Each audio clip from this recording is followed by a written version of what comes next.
Guitry était passé maître dans l'art de jongler avec les mots.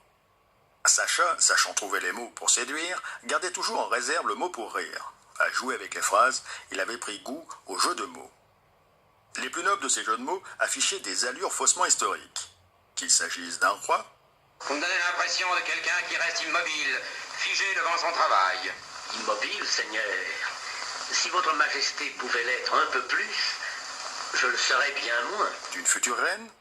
Qu'elle conserve plutôt le collier de 7 perles fines qu'elle porte. Mais votre majesté me l'a donné d'ailleurs. Non, ma fille, je vous l'ai remis. Aujourd'hui, je vous le donne. Ou d'autres éminents personnages. Que pensez-vous, mes enfants, de ces 4 personnages successifs qui deviennent fous d'amour à 54 ans, qui commettent le même impair, qui du même coup deviennent pères? Parfois, la fontaine de son humour semblait puiser à une même source. Paulette m'a prié de l'excuser auprès de vous. Elle est sortie? Non, elle n'est pas sortie. Elle est rentrée chez elle. Ne m'avais-tu pas dit que ta secrétaire ne pouvait pas rester avec toi? C'est d'ailleurs la vérité, elle ne peut pas rester avec moi, seulement elle peut partir.